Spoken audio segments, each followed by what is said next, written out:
wal waraansi jabaan waboo fi mootummaa gidduutti deemaa jiru jabaachuun kan itti fufe Wallaggaa fi giddu galeessa keessatti meeshaalee gurguddaadhaan jabaachuun itti fufe kan olee yommuu ta'u godina Wallagga Bahaa aanaa Saasiggaa fi Diggaa dabalatee akkasumas giddu galeessa Oromiyaa zoonii Harsadee aanaa Boosatii fi aanota hedduu keessatti wal waraansi jabaan mootummaaf waboo gidduutti adeemsifamaa jira. Waraanni bilisummaa Oromoon duula jabaa gaggeessaa jiruun giddu galeessaa fi lixatti tarkaanfii jabduu fudhadhee jechuun humnoota mootummaa irratti injifannoo guddaa argachuu beeksisee jira. Waraanni bilisummaa Oromoo zoonii Harsadee immoo humnoota mootummaa irratti aanaa Boosat ganda Qaawwa Haaraatti humnoota mootummaa mooraa waraanaa jiran irratti tarkaanfii fudhadheen injifannoo guddaa argachuun mooricha keessa ari'ee baasee jira. Lola bane kanaanis du'aa fi madoon adabuun injifannoo boonsaa argachuu hime. Kana irratti waan qindeeffanneef gabaasa guutuun dhufnee jirra. Akkam jirtu hordoftoota maatii walabummaa Press. Kun miidiyaa keessan yeroo mara dhimmoota waayitaawwaaf amanamootaan yeroo yeroon kan ittiin simbiraan geenyudha. Maarree kanneen chaanalee keenyaaf haaraa taatan jalqabumaan subscribe gochuun viidiyoolee isinii gadhiisnu like, share, comment gochuun miseensa maatii keenyaa akka taatan jaalalaa guddaan isin gaafanna. Gara odeeffannoo irra isiniif qindeessinetti yommuu deebinu wal waraansi jabaan mootummaa fi waraana bilisummaa Oromoo gidduutti deemaa jiru jabaachuun kan itti fufe Wallaggaa fi giddu galeessa keessatti meeshaalee gurguddaan jabaachuun itti fufe kan olee yommuu ta'u godina Wallagga Bahaa aanaa Saasiggaa fi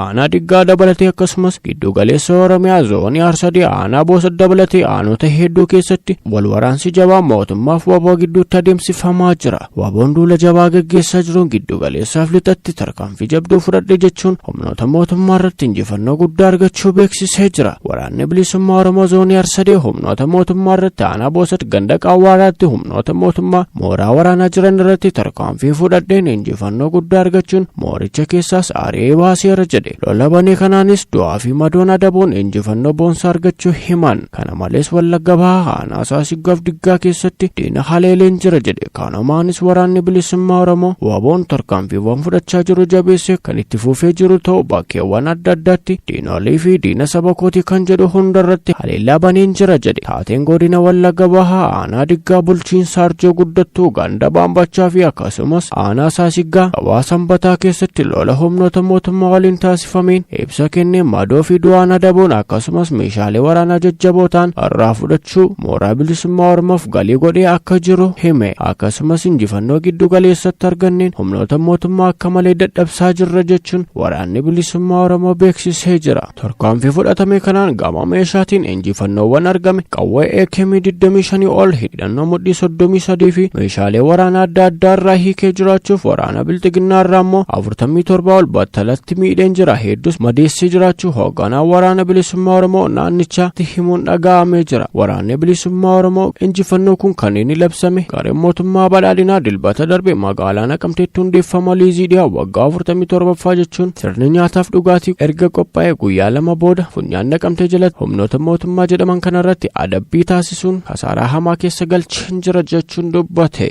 Odeeffannoo birootiin godina Arsii Bahaa aanaalee godinichaa cufaatti dargaggoota ukkaamsuun bifa haarawaan eegaluun beekame. Boo'ichaa fi wawwannaa hawwaanitti qoosanii daa'imman haadharraa ukkaamsuun dirree waraanitti guuraa kan jiran loltoonni mootummaa miseensota maatii tokko keessaa dargaggoota 2 fi 3 ukkaamsanii dirree waraanaatti ergaa akka jiran jiraattonni godinaalee Arsii irraa walabummaa Pireesiif ifoomsaniiru. Bifuma kanaanis caamsaa irraa ka'ee aanota Kamaartii, Gunnaa fi Jajjuu irraa dargaggoonni hedduun ukkaamfamuun kan himamu waggaa ta'u haalli fayyummaa isaanii fi umurii isaanii osoo hin ilaalamin jumlaan guyyaa guyyaan ukkaanfamaa akka jiranis dubbatu. Akka jiraattonni aanota kanneen walabummaa Pireesiif ifoomsanitti sababa murna kanaan uummanni ukkaamsamaa jiraachuu fi namoonni hedduun akkaataatti manatti galan dhabuun bosonatti baqachuu irraa kan ka'e qabeenya isaaniitti deebi'anii hojiilee misoomaaf kanneen birootti akka hin bobba'aniif danqaatti uumaa jiraachuun ibsame. Waggoottan darban bulchiinsi Impaayera Itoophiyaa aangoo erga qabateen booda dararaa dachaa uummanni jaarraa tokkoof walakkaa keessatti hin argine dalagaa kan jiru mootummaan badhoo akka malee abbaarree ta'aa jiraachuun uummatatti dhagahamaa jira. Hayyee kabajamtootaaf dhaggeeffattoota chaanaalii keenya haga xumura sagantaa keenyaatti waan nu daawwattaniif galatoomaa isiniin jenna.